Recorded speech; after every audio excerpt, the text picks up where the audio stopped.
नमस्कार प्राइम समाचारमा स्वागत छ म सुषमा श्रेष्ठ म दृष्टिवाणी धिताल सुरु गरौं अहिलेसम्मका प्रमुख समाचारबाट प्रधानमन्त्री ओलीद्वारा आज मन्त्री परिषदको आकस्मिक बैठक आह्वान मुलुकको समग्र परिस्थिति र सरकारको भूमिकाबारे छलफल हुने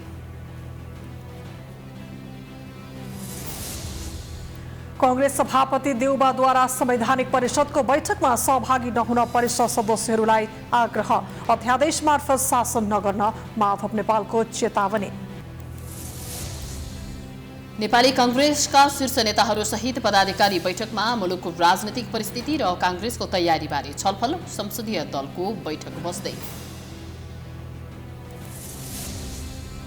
नेपाली पर्वतारोही कामी रीता शेर्पाद्वारा 25औं पटक सर्वोच्च शिखर सगरमाथाको सफल आरोहण शेर्पा आफ्नै कीर्तिमान भङ्ग गरी नयाँ कीर्तिमान बनाउन सफल कोरोना संक्रमणका कारण राजधानी काठमाडौँ सहित देशभरको अवस्था लथालिङ्ग अस्पतालमा जनशक्ति र पूर्वाधार नहुँदा बिरामीको बिचल्ली विश्व शक्ति राष्ट्र र इरान बीच आणविक सम्झौताबारे चौथो चरणको वार्ता सुरु अमेरिकालाई इरानसँगको आणविक सम्झौतामा फिर्ता ल्याउन प्रयास गरिँदै र नेपाल सुपर लिग फुटबलमा आज विराटनगर र ललितपुर तथा धनगढी र बुटवल बीच खेल हुँदै आजको खेलपछि प्लेअफको टुङ्गो लाग्ने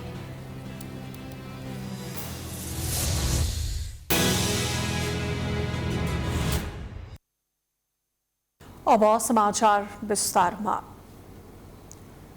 प्रधानमन्त्री केपी शर्मा ओलीले आज साँझ मन्त्री परिषदको बैठक आकस्मिक रूपमा बोलाउनु भएको छ बैठक साँझ 5 बजे प्रधानमन्त्री निवास बालवाटारमा बोलाइएको छ बैठकको एजेन्डाबारे केही बताइएको छैन सोमबार र बिहीबार मन्त्री परिषदको नियमित बैठक बस्ने गरे पनि आज साँझ आकस्मिक रूपमा बोलाइएको बैठकप्रति सबैले चासो राखेका छन् प्रधानमन्त्री ओलीले विश्वासको मत लिने दिन नजिकै गर्दा सक्रियता पनि बढेको छ प्रधानमन्त्री ओलीले भोलि संवैधानिक परिषदको बैठक पनि बोलाउनु भएको छ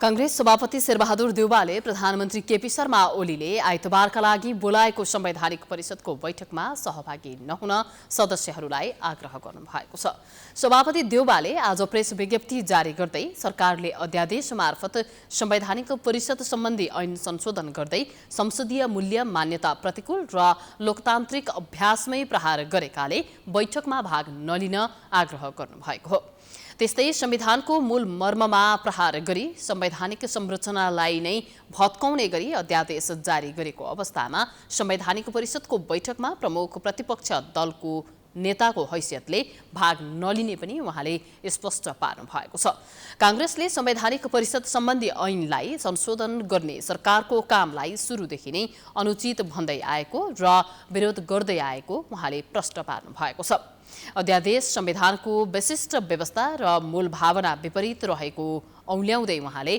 प्रधानमन्त्रीले संविधानको आधारलाई नै भत्काउने काम गरेको आरोप लगाउनु भएको छ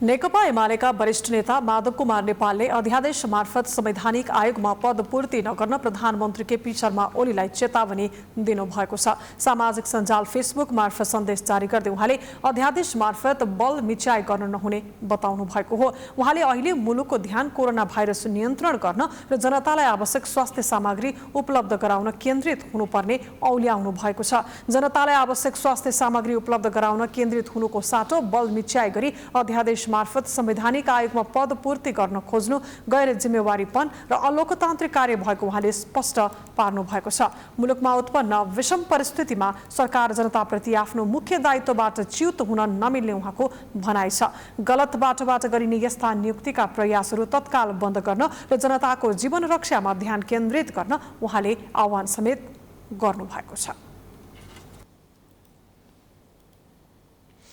प्रमुख प्रतिपक्ष दल नेपाली कांग्रेसका शीर्ष नेताहरू सहित पदाधिकारी बैठकमा मुलुकको राजनीतिक परिस्थिति र पार्टी रणनीतिबारे छलफल भएको छ सभापति शेरबहादुर देउवाको निवास बुढा नीलकण्ठमा बसेको बैठकमा सभापति देउवाले नेकपा एमाले अध्यक्ष तथा प्रधानमन्त्री केपी शर्मा ओली, नेता माधव कुमार नेपाल तथा माओवादी केन्द्रका अध्यक्ष पुष्पकमल दाहालसँग भएको छलफलबारे जानकारी गराउनु भएको थियो।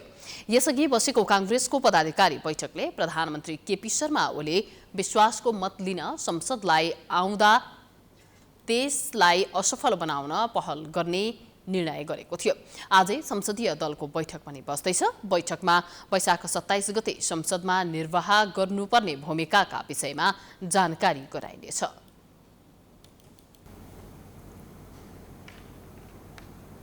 सत्तारूढ नेकपा एमाले भित्रको अन्तर्द्वन्द मिलाउन दोस्रो तहका नेताहरू सक्रिय बने पनि कुनै सहमति हुन सकेको छैन। आन्तरिक विवाद समाधान गरेर प्रधानमन्त्री केपी ओलीलाई खनाल नेपाल समूहबाट विश्वासको मत दिने वातावरण बनाउने प्रयास जारी छ। वैशाख 27 गतेको प्रधानमन्त्री ओलीले संसदबाट विश्वासको मत लिने मिति नजिकिएसँगै नेकपा एमालेका दोस्रो तहका नेताहरूको सक्रियता बढेको छ। विश्वासको मत प्राप्त गर्न प्रधानमन्त्री केपी ओलीलाई पार्टीको रुष्ट खनाल नेपाल समूहका सांसदहरूको समर्थन अनिवार्य छ। खनाल नेपाल समूहको समर्थन मिलेमा मात्रै प्रधानमन्त्रीलाई विश्वासको मत प्राप्त हुने भएकाले ओली समूह पार्टी विवाद मिलाउन सक्रिय बनेको देखिन्छ। पार्टी विवाद समाधान नभइकन विश्वासको मतमा नसगाउने खनाल नेपाल समूहको अडान छ। अहिले विवाद समाधानको लागि खनाल नेपाल समूहले पार्टी 2075 जेठ 2 को अवस्थामा फर्कनुपर्ने अडान लिएको छ। यसका लागि 2077 फागुन 28 गते र त्यसपछि अध्यक्ष ओलीले आफूपक्षीय केन्द्रीय सदस्यहरूको एकल बैठकबाट गरेका सम्पूर्ण निर्णय खारेज हुनुपर्ने खनाल नेपाल समूहका नेताहरू बताउँछन्। एकजुट बनाउन जसले यो काम गर्यो, बदमासी गर्यो, जसले फागुन 28 गतेको बैठकमा आफूभन्दा अरू उहाँसँग मतमतान्तर राख्ने, उहाँसँग अधिवेशनमा भोट नदिने, उहाँसँग प्रतिस्पर्धा गर्ने सबैलाई सफाचट गर्ने जुन अभियान सुरु गर्नुभयो र त्यसपछि मनपरी जुन निर्णय हुँदै गयो, त्यो निर्णय एमाले एकजुट राख्ने, त्यो निर्णयमा सुधार हुनु पर्यो। त्यो निर्णयमा सुधार हुने भनेको सर्वोच्चले स्थापना गरेको फागुन 23 गते स्थापना गरेको एमालेको पहिलो बैठक बस्नु पर्यो। एमाले विवाद मिलाउन ओली समूहका ईश्वर पोखरेल र विष्णु पौडेल एवं खनाल नेपाल समूहका सुरेन्द्र पाण्डे, गोकर्ण विष्ट र योगेश भट्टराई निरन्तर सक्रियतापूर्वक लागिरहेका छन्। यसअघि ओली र नेपाल बीच पनि लगातार 2 पटक भेटवार्ता भएको थियो, तर सहमति जुटेन। अहिले दोस्रो तहका नेताहरूको प्रयास पनि दुवै पक्षको अडानका कारण सफल हुनेमा आशंका नै छ, किनकि पार्टीको विधि, विधान र पद्धति भन्दा माथि कोही नहुने भएकाले केन्द्रीय कमिटीको बहुमतले गरेको निर्णय सबैले मान्नुपर्ने ओली समूहका नेताहरू बताउँछन्। प्रधानमन्त्रीज्यूलाई विश्वासको मत दिनुपर्छ एमालेको सरकार भएको कारणले। अर्को कुरा के हो भने उहाँहरूले पनि केपी शर्मा ओली प्रधानमन्त्रीमा पनि स्वीकार्नु भएको छ र पार्टी अध्यक्ष पनि स्वीकार्नु भएको छ र अहिले चाहिँ पार्टी विभाजनको रूपरेखा कोर्नु हुँदैन अथवा वा चाहिँ एमालेलाई कमजोर बनाउने गरिकन चाहिँ कुनै क्रियाकलाप गर्नु उपयुक्त छैन। खनाल नेपाल समूहको सहभागिता बेगर बसेका एमाले केन्द्रीय कमिटी बैठकबाट अध्यक्षलाई थप शक्तिशाली बनाउने गरी विधान संशोधन गर्नेदेखि खनाल नेपाल समूहका नेताहरूको जिम्मेवारी खोज्ने, माओवादीबाट एमाले प्रवेश गरेका नेताहरूलाई केन्द्रीय कमिटीमा मनोनयन गरी महत्त्वपूर्ण जिम्मेवारी दिने, केन्द्रीय कमिटीलाई महाधिवेशन आयोजक कमिटीमा रूपान्तरण गर्ने, खनाल नेपाल समूहका 4 वरिष्ठ नेतालाई पार्टीबाट निलम्बन गर्ने र स्थायी कमिटीलाई पुनर्गठन गर्ने कार्य भइसकेका छन्। यस्तोमा पार्टी अध्यक्ष केपी ओली 2075 जेठ 2 की अवस्थामा एमालेलाई फर्काउने मनस्थितिमा देखिनुहुन्न। त्यसो नगरिए एकजुट हुन नसक्ने खनाल नेपाल पक्षको अडान छ। प्राइम टाइम्स टेलिभिजनका लागि प्रकाश जोशीको रिपोर्ट। नेपाली पर्वतारोही कामिरीता शेर्पाले 25औं पटक सगरमाथाको चुचुरोमा पुगेर आफ्नै कीर्तिमान तोड्नु भएको छ। यो वर्ष वसन्त ऋतुको पहिलो आरोहणका रूपमा उहाँसित 12 जनाले सगरमाथाको चुचुरोमा पाइला टेकेका हुन्। शेर्पाले सगरमाथाको चुचुरोमा डोरी टाँग्ने टोलीको नेतृत्व लिनु भएको थियो। उहाँ पहिलो पटक सन् 1994 मा सगरमाथा आरोहण गर्नुभएको थियो। त्यसबाहेक उहाँले पाकिस्तानको केटु हिमाल, नेपालकै लोत्से, मनास्लु, चोयो हिमाल आरोहण गरिसक्नु भएको छ। उहाँले 8000 मिटर माथिको हिमाल धेरै पटक आरोहण गर्नेमा समेत रेकर्ड बनाउनु भएको छ। पर्यटन विभागका अनुसार यो वर्ष सगरमाथा आरोहणका लागि 400 बढी आरोहीले अनुमति पाएका छन्।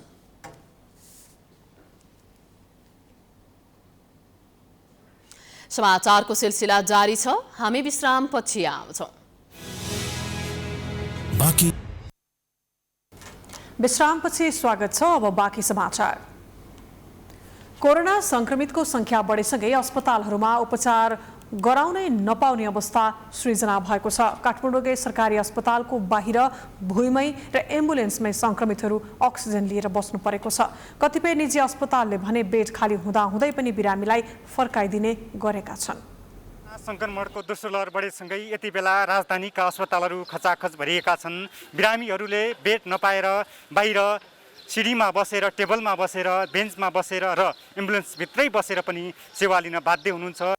यी दृश्यहरू काठमाडौँको शुक्रराज ट्रपिकल तथा सरुवा रोग अस्पतालको हो, जहाँ आजभोलि कोरोना संक्रमितहरू उपचार गराउन आइरहेका छन्। दिनैभरि कोही एम्बुलेन्समा त कोही ट्याक्सीमा अनि कोही हिँडेरै यहाँ आउने गरेका छन्।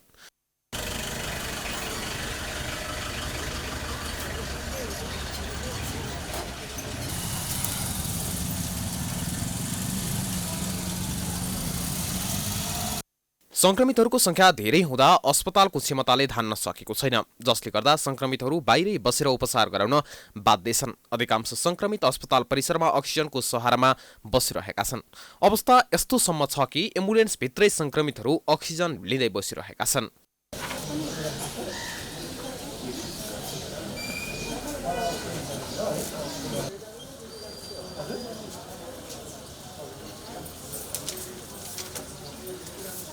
उता त्रिवी शिक्षण अस्पताल महाराजगञ्जमा पनि समस्या उस्तै छ। उपचार गराउन आएका संक्रमितले बेड नपाएर भौतारिनु परेको छ।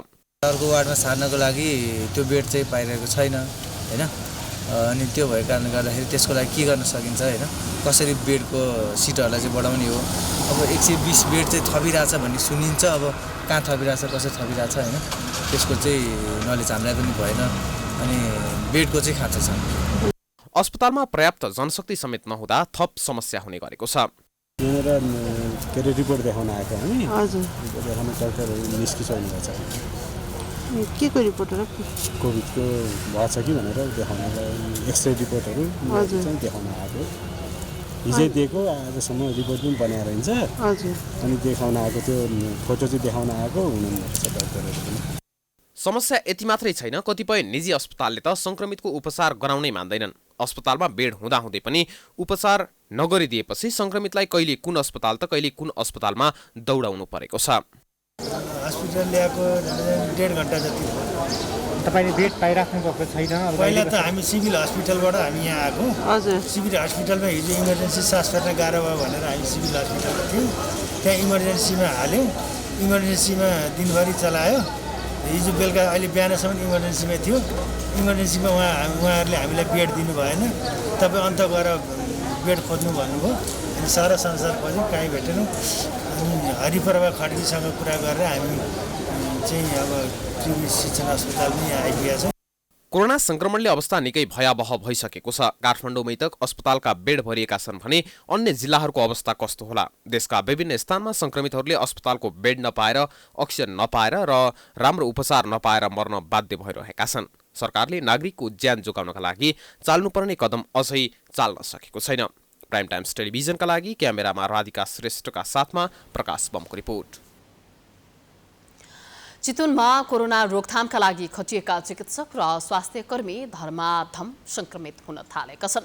कोरोनाको दोस्रो लहरसँगै जिल्लाका अस्पतालहरूमा कार्यरत चिकित्सक, नर्स, स्वास्थ्यकर्मी र कर्मचारी गरी 86 जनामा कोरोना भाइरस संक्रमण पुष्टि भएको स्वास्थ्य कार्यालय चितवनले जनाएको छ।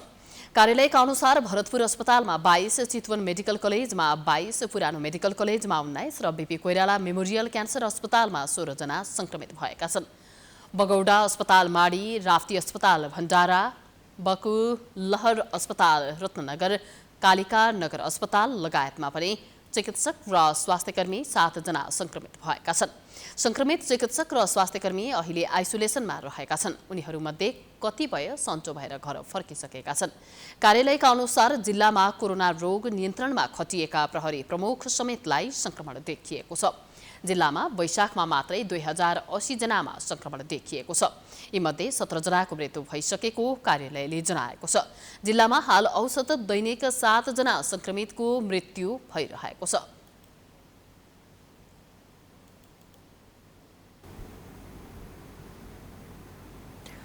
स्याङ्जामा पनि कोरोना संक्रमितको संख्या बढ्दै गएपछि स्वास्थ्य सुरक्षा मापदण्डमा कडाई गरिएको छ। स्थानीय प्रशासनले निषेधाज्ञालाई कडाई गरेको छ भने संक्रमण भयावह हुन नदिन जिल्ला स्वास्थ्य कार्यालयले स्वास्थ्य मापदण्ड पालनामा निगरानी बढाएको छ। त्यस्तै जिल्लाका स्थानीय तहले आफ्नो पालिकामा आइसोलेसन केन्द्र निर्माण गर्न थालेका छन्। स्याङ्जामा शुक्रबार मात्रै 66 जनामा कोरोना संक्रमण देखिएको छ। विभिन्न पालिकामा 104 जनाको एन्टिजेन र PCR परीक्षण गर्दा 66 जनामा कोरोना संक्रमण देखिएको जिल्ला स्वास्थ्य कार्यालय स्याङ्जाले जनाएको छ। परीक्षणको दायरा र संक्रमण देखिने दरको आधार हेर्दा 60% संक्रमण बढेको देखिएको छ। जिल्लामा हालसम्म कोरोना संक्रमणको संख्या 438 पुगेको छ। पछिल्लो कोरोना संक्रमणको अवस्था र दोस्रो अवस्था हेर्दा नयाँ भेरिएन्ट सहितको कोरोना संक्रमणको दर निकै बढेको तथ्याङ्कले देखाएको छ। वैशाख महिना पुरा नहुँदै देखिएको संक्रमणको दर बेलैमा न्यूनीकरण गर्न नसके संक्रमण दर भयावह हुन सक्ने चिकित्सकहरूको भनाइ छ। अहिलेसम्म देखिएका संक्रमितहरूको होम आइसोलेसन,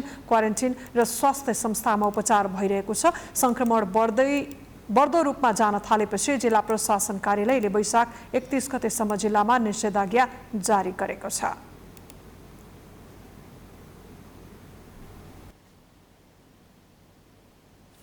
रुकुम पश्चिमको जिल्ला स्वास्थ्य कार्यालयलाई अस्थायी कोभिड अस्पतालको रूपमा सञ्चालन गर्न लागि छ। समुदाय स्तरमै कोभिड संक्रमण फैलदै गएपछि जिल्ला स्वास्थ्य कार्यालय सल्लेलाई 54 बेडको अस्थायी कोभिड अस्पतालको रूपमा सञ्चालन गर्न लागि हो।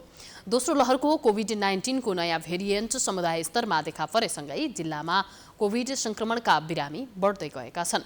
यसअघि कोभिड-19 को रोकथाम र नियन्त्रणका लागि निर्माण गरिएका आइसोलेसन भवनमा बिरामीको संख्या थेग्न नसक्ने गरी बढेको बढै छ। जिल्लामा दिनहुँ संक्रमितको संख्या बढ्दै गएकाले जिल्ला स्वास्थ्य कार्यालयलाई अस्थायी कोभिड अस्पतालको रूपमा सञ्चालन गर्न लागि मेडिकल अधिकृत राजकुमार भुजेलले बताउनु भएको छ। हिसाबले अब केस बढ्दै गएको हिसाबले लहर त्यही अनुसारले समुदाय स्तरमा फैलिसकेको हुनाले चाहिँ हामीले जिल्ला अस्पतालमा चाहिँ अब थप आइसोलेसन बेडहरू र अक्सिजन सहितको बेड विस्तार गर्नेलाई चाहिँ अब यो जिल्ला अस्पताललाई चाहिँ पुरै लगभग कोभिड अस्थायी अस्पतालको रूपमा गर्ने र हाम्रो जुन प्राइभेट अस्पताललाई चाहिँ अहिले जुन इमर्जेन्सी सेवा र त्यहाँबाट अरू लिने सेवाहरू त्यसरी प्रवाह गर्ने गरी चाहिँ निर्णय गरिसकेका छौँ। जिल्ला स्वास्थ्य कार्यालयको अति आवश्यकीय सेवा बाहेक सबै भवनमा आइसोलेसन बेड निर्माण गर्न थालिएको जनाइएको छ। त्यस्तै मुसिकोट नगरपालिकाले समेत कोभिडको संक्रमण दर बढेकाले सल्ले स्थित राप्ती समाज अस्पताललाई भाडामा लिएको छ। भाडामा लिएको अस्पतालमा 50 बेडको आइसोलेसन निर्माण गरिएको नगरपालिकाले जनाएको छ। पश्चिम रुकुममा हाल 250 जना भन्दा बढी सक्रिय संक्रमित रहेका छन्।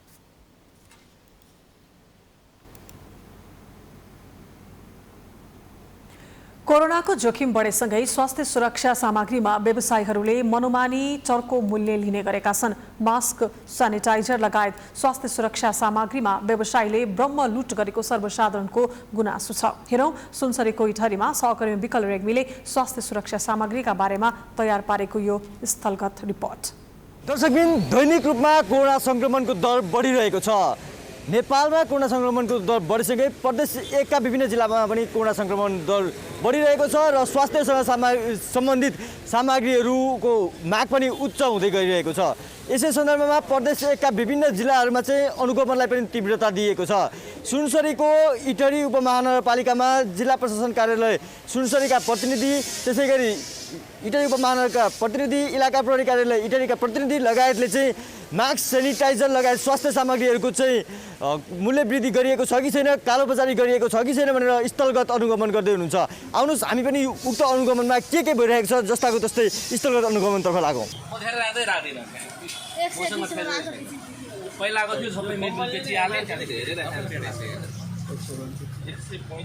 डिस्काउन्ट हुन्छ नि त सर, औषधिमा त लगभग 50%सम्म डिस्काउन्ट हुन्छ क्या। तपाईँले औषधि किनेको कसरी दिन्छ हौ? 16% लेस गरेर दिन्छ त भाइ। 90 रुपियाँको सेनिटाइजरलाई 135 रुपियाँ छ। उनीहरूको चाहिँ बिल बनाएर छ, पिन रेट चाहिँ छ। हामी के गर्ने? 90 रुपियाँ। अब यिनीहरूलाई जसले दिन्छ उसलाई पक्रिनु, हामीले के गर्नु? हाम्रो गल्ती छैन। अब तपाईँहरू यहाँ हेर्नु न, कहाँबाट आएको? यो के सप्लायरको नाम? हाम्रो यहीँबाट आएको छ। यो आयुर्वेदिक छ नि कुनामा उसैले दिन्छ तसबिन यो महामारीको समयमा यो सङ्कटको समयमा चाहिँ मेडिकलहरूले यसरी चाहिँ मूल्य वृद्धि गरेको पाइयो। यस विषयमा हामी सञ्चालकसँग कुराकानी गर्छौँ। सर सचेत गराउन यो यस्तो सङ्कटको समयमा पनि मूल्य चाहिँ अत्याधिक मात्रामा लिएको पाइयो, किन होला सर? होइन, मूल्य त्यति धेरै हामीलाई अब होलसेलबाट जति आउने हो होइन, त्यसमा अलिकति हामीले मार्जिन राखेर गर्ने हो। अब यो विषयमा चाहिँ अब हामीले भन्नुभन्दा पनि तपाईँहरूले होलसेलरलाई चाहिँ होइन गएर यसरी अनुगमन गरेर चाहिँ एमआरपी चाहिँ ठिक्क राख्ने भन्दाखेरि चाहिँ राम्रो होला जस्तो लाग्छ। तपाईँहरूले बिल लिएको पाइँदैन नि, बिल त लिनुपर्छ होला नि त। बिल चाहिँ अब उनीहरूले अब छोड्न त छोडेको छ होइन, अब एक दुईवटाको चाहिँ बिल छैन। बिल चाहिँ नलिने यस्तो त हुँदैन होला। त्यो त हुँदैन। 7 रुपियाँ डिभाइड बाई 3 इन्टु 100 गर्दाखेरि त 233% चाहिँ तपाईँले एउटा मासमा लिनुभएको छ सर। अवस्था छैन। कम्पनीको नाम खोइ त यो सिल्ड भन्ने कम्पनी सिल्ड भन्ने माग्छ नि तपाईँले मलाई जानको लागि किनभने सिल्ड भनेर लेखेको हुनुपर्छ कि तर त्यति गर्दा पनि हेर्दा त कति पर्सेन्ट निस्केछ 233% नाफा खाएर चाहिँ यो महामारीमा अवस्था यो चाहिँ बुढी गङ्गा नै जानु पर्ला जस्तो छ कि यो सेनिटाइजर त धेरै सस्ता आएर धेरै महँगो रहेछ तपाईँहरूले बिलहरू मूल्य पनि छैन भाइ डेटा म्यानुफ्याक्चर पनि छैन के हो यो त सुनसरी जिल्ला प्रशासन कार्यालयका प्रतिनिधि अधिकृत त्रिलोचन नेउपानेसँग हामी कुराकानी गर्दछौँ। त्रिलोचन सर, हजुरलाई स्वागत छ। धन्यवाद सर। सर, यो मास्क सेनिटाइजरहरू चाहिँ कालोबजारी जस्तै देखिया छ होइन, के छ यो अवस्था? अब यो चाहिँ राजस्वको कार्यक्षेत्रमा जानुपर्ने हो, किनभने अब हामीले 2 रुपियाँ गोटा पर्ने मास्कलाई चाहिँ 10 रुपियाँ गोटा बेचिराखेको भनेको त 5 गुणा बढी भयो नि होइन। त्यस्तै अब 3 रुपियाँ गोटा भएको त्यस्तै KN95 मास्क 33 रुपियाँ पर्दो रहेछ, त्यसलाई 50 रुपियाँ 60 रुपियाँ 100 रुपियाँसम्म बेचेको भेटियो। कमसेकम 5 रुपियाँमा मात्रै मास्क बेचिदिनु भयो भने पनि धेरै जनताहरूलाई चाहिँ राहत हुन्छ जस्तो लाग्छ। यसलाई अब फर्दर के गर्नुपर्छ, हामीले उपभोक्ता यो हाम्रो अधिकार मञ्च पनि छ, त्यसको शाखा पनि छ, त्यसमा हामी छलफल गरेर नेक्स्ट स्टेप लिन्छौँ। हो दर्शकबिन, इटरी उपमहानगरपालिका क्षेत्रभित्र विभिन्न अस्पताल, त्यसै गरी मेडिकल, त्यसै गरी सर्जिकल हाउसहरूमा चाहिँ अनुगमन गर्दाखेरि उच्च मूल्य लिएर स्वास्थ्य सामग्रीहरू बिक्री वितरण गरेको पाइयो। अब भने जिल्ला प्रशासन कार्यालय सुनसरी, इटरी उपमहानगरपालिका र सरकारवाला निकायहरूले छलफल गरेर यसलाई कडाई गर्ने भनेर निष्कर्ष निकालिएको छ। पक्कै पनि स्वास्थ्य जस्तो संवेदनशील विषयमा सम्पूर्ण व्यवसायी, उद्योगी, सरकारवाला निकायहरूको ध्यान केन्द्रित गर्नु आवश्यक देखिएको छ। प्राइम टाइम टेलिभिजनको लागि सहकर्मी पारस सुवेदीको साथ विकल रेग्मी, सुनसरी। कैलालीको धनगढी उपमहानगरपालिका 15 स्थित कनरीमा रहेको आइसोलेसन व्यवस्थित नहुँदा बस्तीमा संक्रमण फैलने खतरा बढेको छ। कैलालीको त्रिनगर नाकाबाट भित्रिएकाहरूलाई एन्टिजेन परीक्षण गरी कोरोना पोजिटिभ देखिएका व्यक्तिहरूलाई कनरी आइसोलेसन सेन्टरमा राख्ने गरिएको छ। आइसोलेसन व्यवस्थित नहुँदा समुदायमा संक्रमणको खतरा बढेको हो। कैलाली, कञ्चनपुर लगायत सुदूरपश्चिमका अन्य जिल्लामा कोरोना संक्रमणको जोखिम भएको भन्दै निषेधाज्ञा गरिएको छ। भारतका विभिन्न शहरहरूबाट मानिसहरू कैलालीको त्रिनगर नाका हुँदै स्वदेश फर्कने गरेका छन्। दैनिक जसो त्रिनगर नाकामा चेक जाँचका क्रममा एन्टिजेन परीक्षण गरी कोरोना पोजिटिभ देखिएकाहरू कर्नरी आइसोलेसनमा बस्दै आएका छन्। तर आइसोलेसन व्यवस्थित नहुँदा त्यस क्षेत्रका स्थानीयहरू संक्रमणको जोखिममा परेका छन्। हामीले देखा PCR गरेका छैन, यस्तै अब घर जानु परिरहेको छ। हामीलाई PCR भए राम्रो हुन्थ्यो। हामी हुन्छ पछि अब घरमा गएर त PCR गराउनु पुरै भएन, कहाँ टाढा जानुपर्ने यताउता।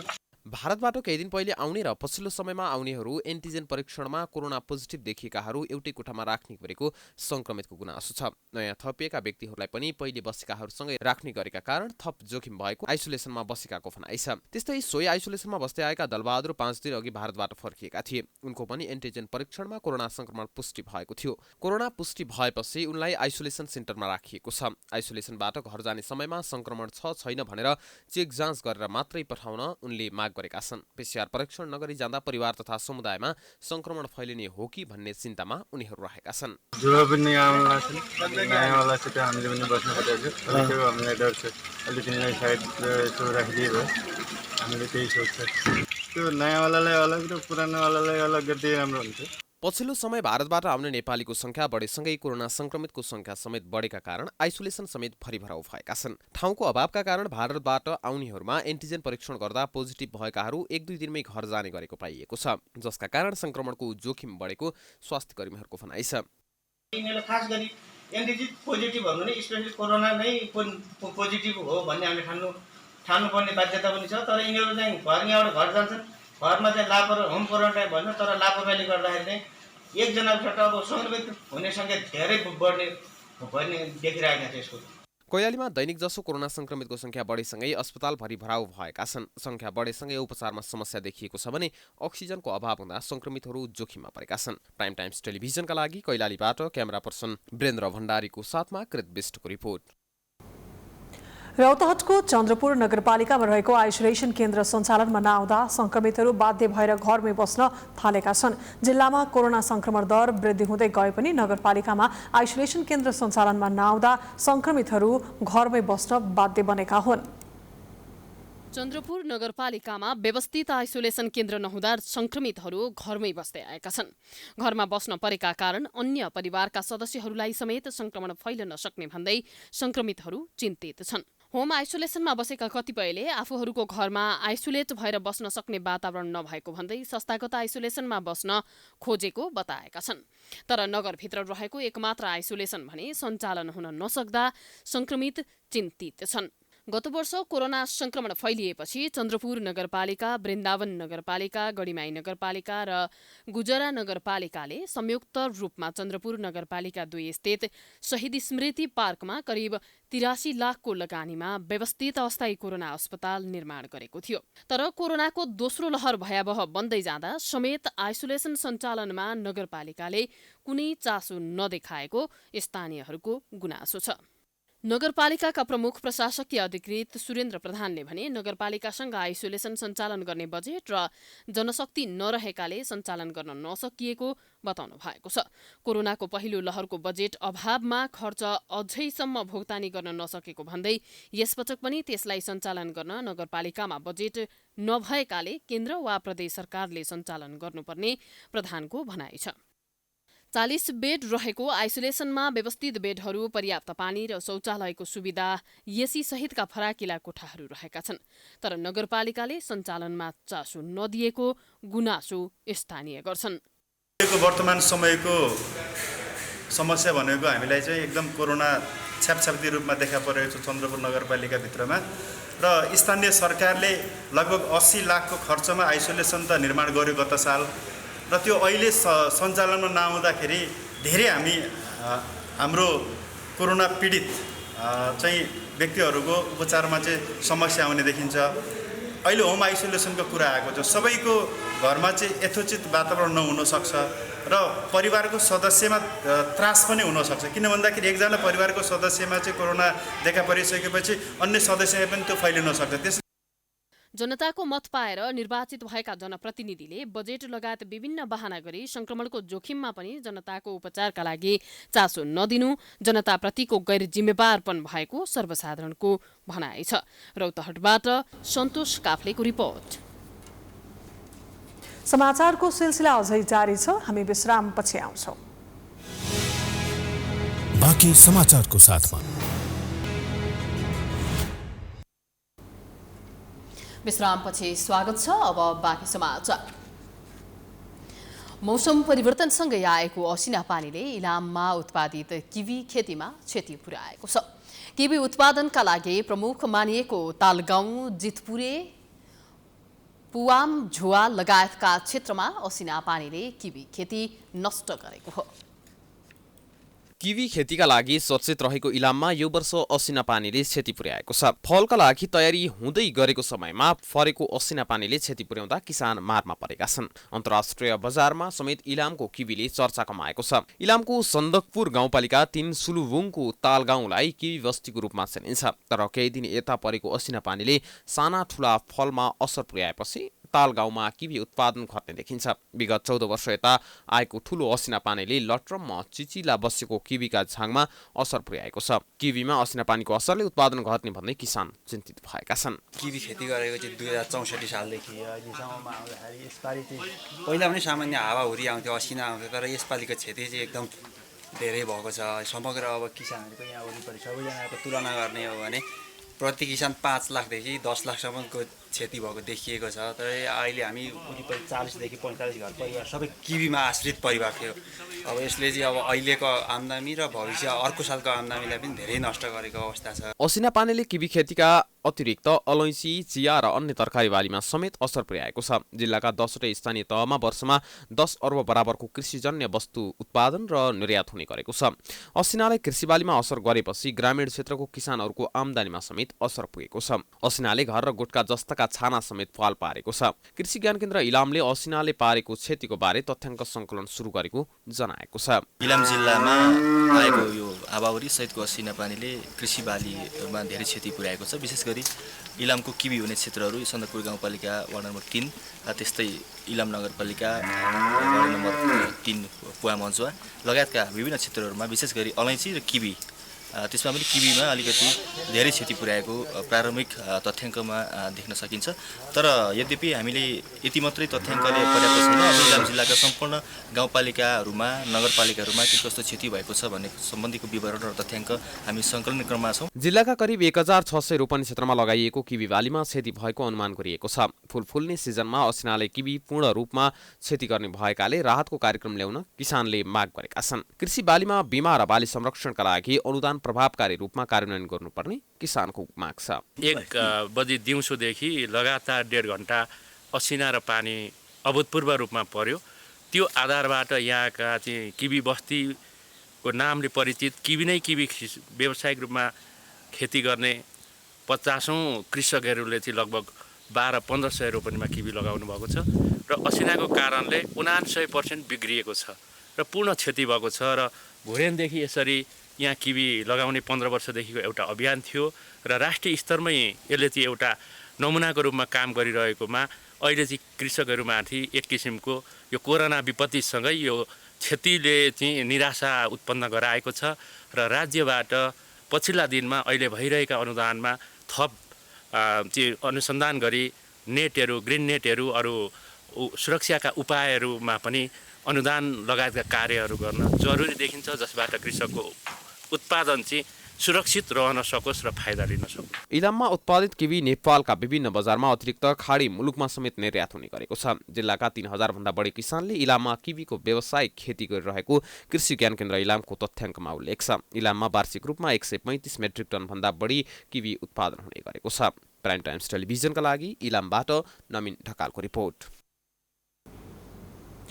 मोरङको रतुवामाई नगरपालिकाका युवाहरू व्यावसायिक रूपमा कृषि पेसामा आकर्षित भएका छन्। लामो समयसम्म वैदेशिक रोजगारीमा गएका युवाहरू स्वदेश फर्केसँगै नेपालमै रोजगारी सृजना गरी उनीहरू सामूहिक कृषि पेसामा लागेका हुन्। रतुवामाई नगरपालिकाका 8 झुना बारीका कार्की परिवार सामूहिक रूपमा कृषि पेसामा आबद्ध भएका छन्। वैदेशिक रोजगारीपछि स्वदेश फर्केका युवाहरूले झुनाबारीमा 11 बिघा जग्गा खरिद गरी कृषि फर्म सञ्चालन गरेका छन्। युवाहरूले बुवाआमाको नामबाट दुर्गादेवी मल्टिपर्पज नामको कृषि फर्म स्थापना गरेर सामूहिक लगानीमा कृषि पेसा गर्न थालेका हुन्। हामी आफ्नो गाउँघरमा चाहिँ काम गर्न भनेर पर्यो भने के गर्ने भनेर वैदेशिक गइन्थ्यौँ। उहाँ गएपछि जे काम लगाए पनि गर्नु पर्थ्यो। हामीले यति मेहनत गर्नु पर्थ्यो। 12 घण्टादेखि लिएर 18 घण्टा ननिसो खट्दा पनि उहाँ काम मालिकहरू खुसी हुँदैन थिए। त्यही भएर यही वहीँको परिश्रम हामीले यहाँ आफ्नो स्वदेशमा गरौँ, आफ्नो घर ठाउँमा गरौँ। हाम्रो योजना चाहिँ पहिला यहाँभन्दा बाहिरै गर्ने थियो, हाम्रो जिल्लाभन्दा ठाउँभन्दा बाहिर गर्ने थियो, क्षेत्रफल नभएको नमिलेको कारणले। पछि फेरि हाम्रो सल्लाह भयो कि हामी आफ्नै गाउँमा गरौँ, कमाउनु सम्पत्ति कमाउनु भन्दा आफ्नै गाउँघरमा गरौँ, ऊर्जा जागरण गरौँ। खेती किसानबाट पनि कृषिबाट पनि हामीलाई केही हुँदो रहेछ भनेर चाहिँ देखाउनको लागि पनि हामीले यो सुरु गरेको। युवाहरूले कृषि फर्म सञ्चालनका लागि हालसम्म 7 करोड भन्दा बढी लगानी भएको जनाएका छन्। फर्म पूर्ण रूपमा सञ्चालनमा आउँदासम्म 12 करोड लगानी पुग्ने उनीहरूको भनाइ छ। फर्ममा उन्नत जातका विभिन्न पशुपक्षी तथा जलचर प्राणीहरूको व्यावसायिक रूपमा पालन पोषण मात्रै नभएर तिनीहरूको उत्पादन गर्ने उद्देश्य भएको उनीहरूको भनाइ छ। उहाँको जे जति आय आर्जन गरियो यहाँ केही नेपालमै आफ्नै गाउँठाउँमा केही गरौँ भनेर दाजुभाइ आफ्नो परिवार मिलेर आफ्नो परिवार एकसाथ जुटौँ भनेर चाहिँ गर्न लागेको योजना हो। अब यसमा अब हाम्रो माछा पोखरी छ। माछा पोखरी अब हाम्रो 1 बिघाको प्लटमा खनिएको छ। त्यस पछाडि भनेको हामीले बङ्गुरको खोरो निर्माण गर्दैछौँ, टर्कीको, कडकनाथको। मोरङको रतुवामाई धान उत्पादनको लागि पकड क्षेत्र हो, जहाँ हिउँदे र बर्खे गरी 2 बाली धान उत्पादन हुने गर्दछ। सो क्षेत्रको मुख्य आम्दानीको स्रोत भनेकै धान हो, तर कार्की परिवारले भने धान उत्पादन हुने खेतलाई मासेर कृषि फर्म सञ्चालन गरेका छन्। परम्परागत रूपमा चल्दै आएको धान खेतीबाट कम आम्दानी हुने भएको भन्दै कृषि फर्म सञ्चालनमा ल्याएको उनीहरूको भनाइ छ। कि मलाई पछाडि लकडाउन त्यस्तो भएपछि नै मलाई पछाडि बोलाइरहेको थियो। अनि फेरि कति जाइरहेको छ विदेश भन्ने कुरा आयो। अनि फेरि सोच त मैले बनाएको होइन, यो दाजुहरूले नै बनाएर यस्तो गर्नुपर्छ। अब कति गरेर बुढो भएर नि आएर यही नेपालमा केही गर्नुपर्ने हो। अहिले नि त्यो पछि आएर नि मैले यहीँ नगरी हुँदैन थियो र अहिले यसो गर्नुपर्छ भनेको त्यसैमा लागेर गरेको छ। वैदेशिक रोजगारीमा विभिन्न चुनौतीहरू भएको भन्दै स्वदेशमै रोजगारी सृजना गरी व्यवसाय थालेको युवाहरूको भनाइ छ। हाल फर्मबाट उन्नत जातको घाँस र माछा उत्पादन हुँदै आएको छ। त्यस्तै बङ्गुर, टर्की र बाख्रा भने लकडाउनका कारण फर्ममा भित्राउन नपाएको उनीहरूको भनाइ छ। फर्म पूर्ण रूपमा सञ्चालनमा आए 30 जना भन्दा बढीले रोजगारी पाउने र वार्षिक 1 करोडसम्मको आम्दानी गर्ने उनीहरूको लक्ष्य रहेको छ। प्राइम टाइम्स टेलिभिजनका लागि मोरङबाट कुमार खड्काको रिपोर्ट। अब अन्तर्राष्ट्रिय समाचार।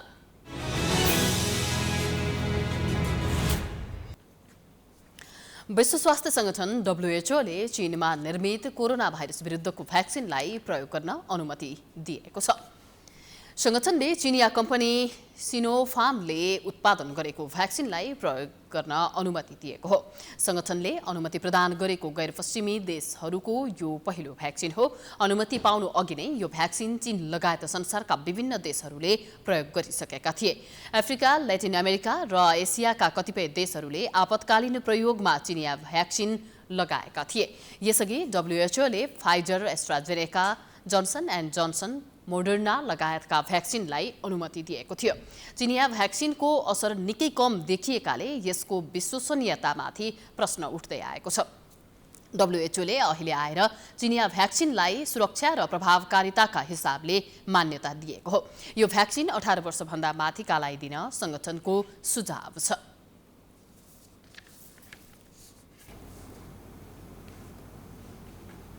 विश्व शक्ति राष्ट्रहरूले इरानसँगको आणविक सम्झौताबारे अस्ट्रियाको राजधानी भियनामा चौथो चरणको वार्ता सुरु गरेका छन्। शुक्रबार सुरु भएको वार्तामा अमेरिका र इरान दुवैले समाधान सम्भव भएको जनाएपछि संयुक्त राज्य अमेरिकालाई इरानसँगको आणविक सम्झौतामा फिर्ता ल्याउने लक्ष्य राखिएको छ। सन् 2015 मा अमेरिकाको अग्रसरतामा विश्व शक्ति राष्ट्रहरूले इरानसँग गरेको महत्त्वपूर्ण आणविक सम्झौताले अमेरिकालाई कुनै हित नगर्ने भन्दै तत्कालीन राष्ट्रपति डोनाल्ड ट्रम्पले अमेरिका सम्झौताबाट पछि हटेको घोषणा गरेका थिए।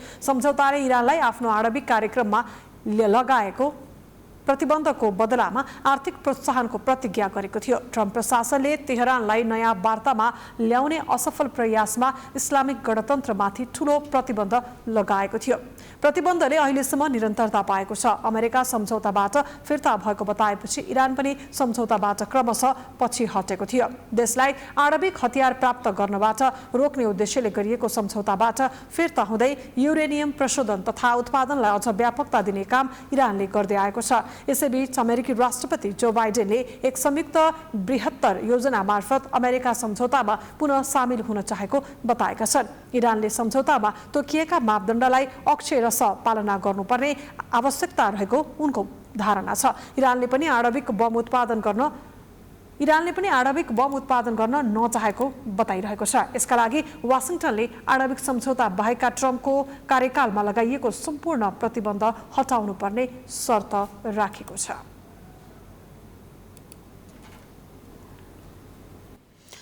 जेरुसलमको एक मस्जिदमा इजरायली प्रहरी र प्यालेस्टाइनी धर्मावलम्बीहरूबीच भएको झडपमा 178 जना घाइते भएका छन्। इजरायलको अल अक्सा मस्जिदमा हजारौंको संख्यामा भेला भएका मुस्लिम समुदायका धर्मावलम्बीहरूले रमादानको अन्तिम दिन प्रार्थना गरिरहेका बेला झपड भएको जेरुसलममा प्यालेस्टिनी परिवारलाई इजरायलले लखेट्न खोजेको निहुमा झडप भएको हो।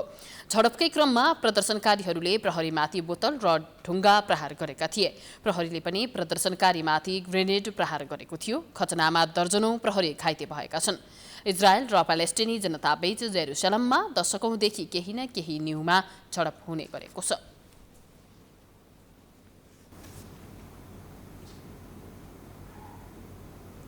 अब खेलकुद समाचार।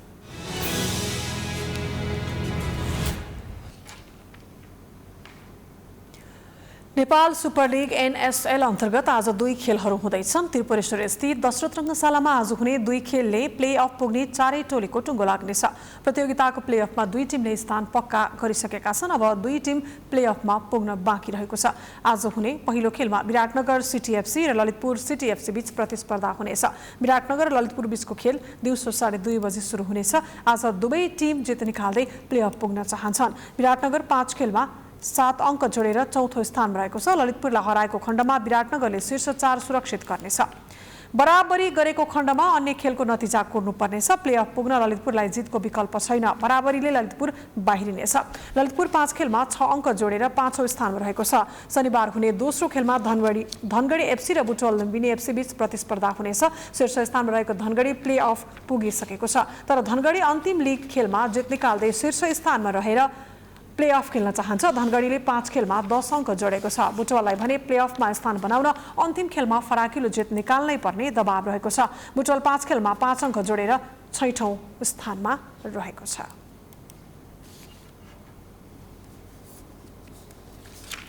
यो सँगै हामी समाचारको अन्त्यमा आइपुगेका छौं। जाँदा जाँदै प्रमुख समाचार पुनः एकपटक। प्रधानमन्त्री ओलीद्वारा आज मन्त्री परिषदको आकस्मिक बैठक आह्वान। मुलुकको समग्र परिस्थिति र सरकारको भूमिकाबारे छलफल हुने। कांग्रेस सभापति देउवाद्वारा संवैधानिक परिषदको बैठकमा सहभागी नहुन परिषद सदस्यहरूलाई आग्रह। अध्यादेश मार्फत शासन नगर्न माधव नेपालको चेतावनी। नेपाली कांग्रेसका शीर्ष नेताहरू सहित पदाधिकारी बैठकमा मुलुकको राजनीतिक परिस्थिति र कांग्रेसको तयारीबारे छलफल। संसदीय दलको बैठक बस्दै। नेपाली पर्वतारोही कामी रीता शेर्पाद्वारा 25औं पटक सर्वोच्च शिखर सगरमाथाको सफल आरोहण। शेर्पा आफ्नै कीर्तिमान भङ्ग गरी नयाँ कीर्तिमान बनाउँदै। कोरोना संक्रमणका कारण राजधानी काठमाडौँ सहित देशभरको अवस्था लथालिङ्ग। अस्पतालमा जनशक्ति र पूर्वाधार नहुँदा बिरामीको विचल्ली। विश्वशक्ति राष्ट्र र इरान बीच आणविक सम्झौताबारे चौथो चरणको वार्ता सुरु। अमेरिकालाई इरानसँगको आणविक सम्झौतामा फिर्ता ल्याउन प्रयास गरिँदै। र नेपाल सुपर लिग फुटबलमा आज विराटनगर र ललितपुर तथा धनगढी र बुटवल बीच खेल हुँदै। आजको खेलपछि प्ले अफको टुङ्गो लाग्ने।